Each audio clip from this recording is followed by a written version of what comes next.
Please take a second, pause the video, and read this disclaimer.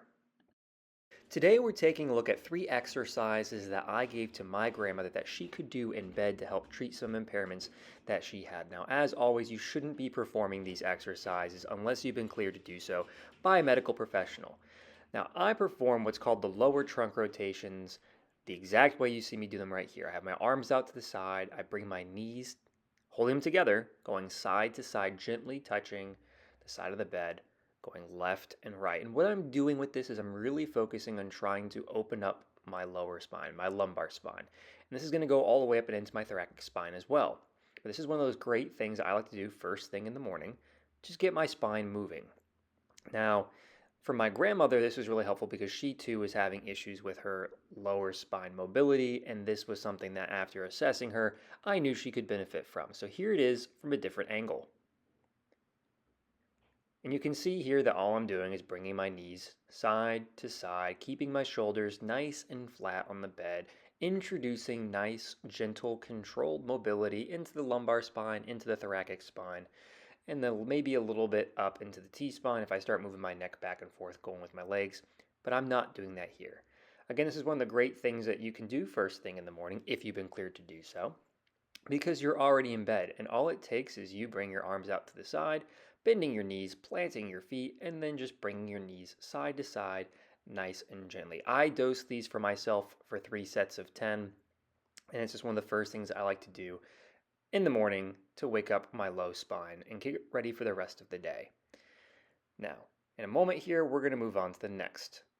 The next exercise that I gave my grandmother is the hip bridge, which very many of you are likely familiar with.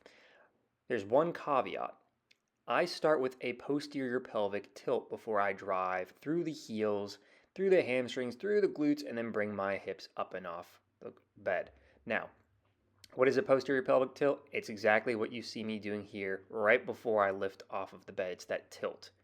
I bring my hips forward. I try and drive my belly button through my spine down into the bed underneath me, allow my hips to roll forward, and then I push through those heels, push through those hamstrings, push through those glutes, and drive my hips up and towards the wall behind me.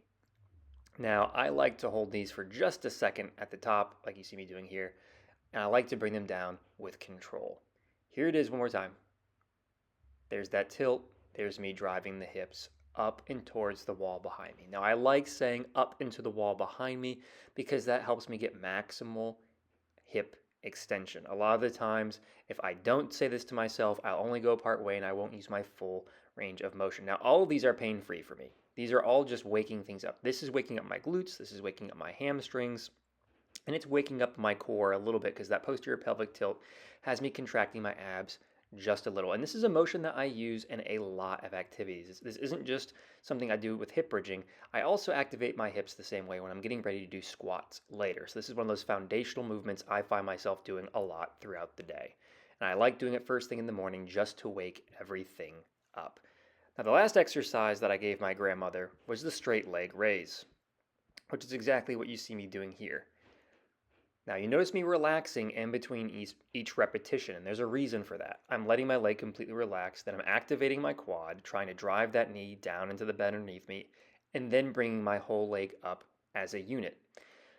Now, I like to bring it parallel with my other leg. I don't want to bring it beyond there. I don't want to let it fall short. I want to bring it right to parallel with that other knee, which is what you see me doing right here. And to me, that is the sign of a good repetition. Now, why am I doing this? I'm waking up my quads. I'm waking up my hip flexors. At this point, I've already woken up my glutes. I've woken up my hamstrings. I've woken up my core. This gets the hip flexors. This gets my quad. And this also gets my core again just a little bit, waking everything up, preparing to do motions and activities throughout the rest of the day. This is something, again, that I find benefit throughout the rest of my day by taking the time and waking up these muscles, getting them prepared for activity. And it's something that I noticed with my grandmother that she was a little bit weak in. She was a little bit weak in her hip flexors. She was a little bit weak in her knee extensors. She was a little bit weak in her glutes, and she was having a little bit of rotational issues with her low spine. So these are the 3 interventions, the 3 activities, 3 exercises I gave her, and this is how I perform them. I hope you found them educational. I hope you found them helpful. I hope you found them informative. And I hope to catch you all in the next video. Thank you so much for watching.